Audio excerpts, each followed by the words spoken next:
So the relationship that I and my sisters Dolores and Bonnie had with our mom was a loving, rewarding, and very fulfilling relationship. And we are so grateful for this opportunity to honor her for Women's History Month. We're sharing some of our life experiences that we had with our mom, Laverne McElwee Dunning. Mommy always made sure that we were well dressed, especially out in public.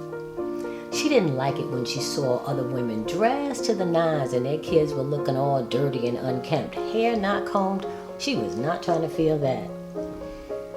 You know, she was an amazing seamstress and she taught us all how to sew.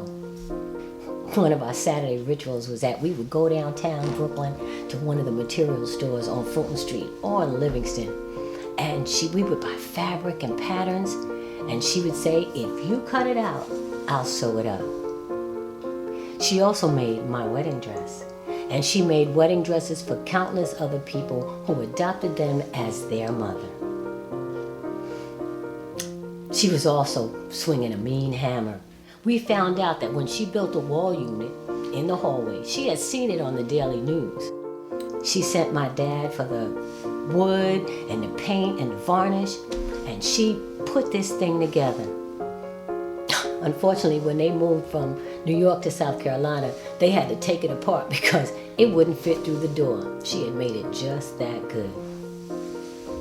One of the other things that Mommy detested was us arguing. She would sit at her sewing machine and she could hear us back there in that room going at it. And one of us would go running up to plead our case to Mom. And she would say, y'all need to stop that argument. I don't want y'all fussing at each other. Because one day, all you'll have is each other.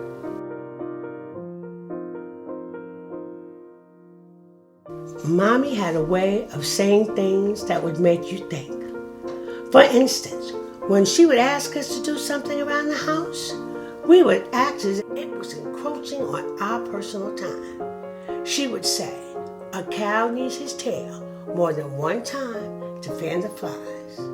In other words, you don't have to do it, but just like a cow needs his tail, you're going to need me to do something for you. As teenagers, we would complain about the world being against us, usually over a low grade like an 85 on a test.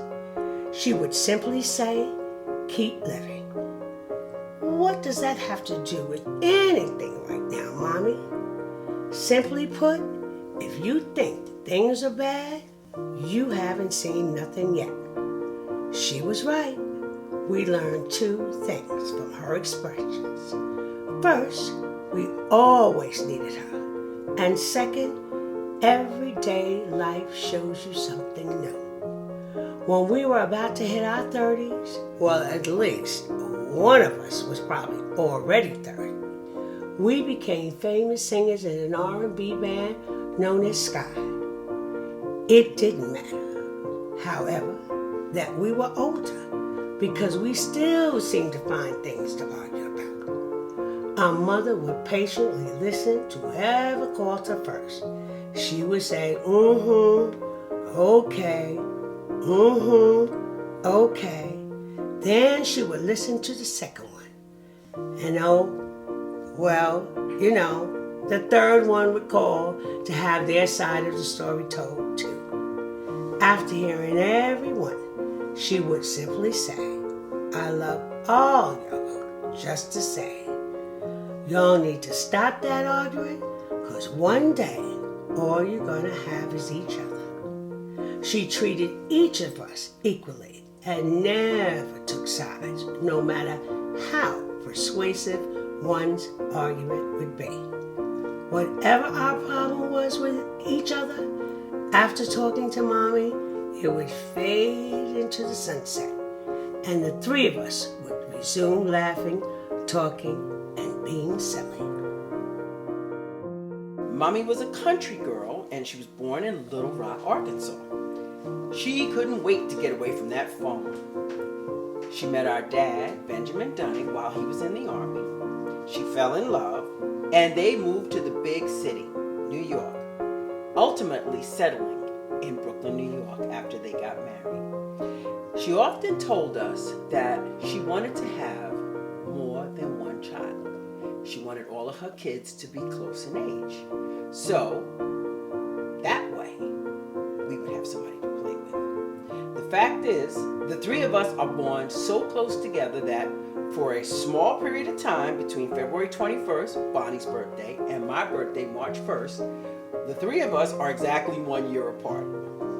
I like to refer to us as three little girls in a tub. That's the best way to describe us. But the reason is this, because my mother would literally bathe us all three in the tub together.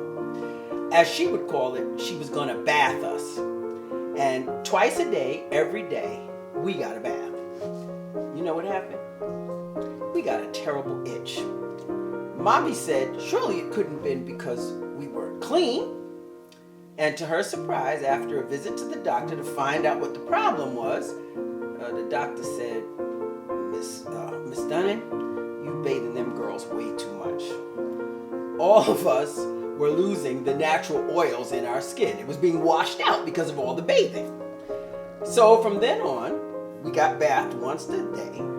But you know what? Our hair was combed twice a day. There are so many photographs of us taken when we were little girls, and our mother loved us dearly, and you could tell because we were always surrounded by family members. And in every single photo, we're either laughing, smiling, or we're eating. If we're in our pajamas, it didn't matter. Our everyday clothes, or whether we were dressed up, you can tell that we were freshly bathed, our hair was freshly combed, and we were just as freshly fresh as we could possibly be.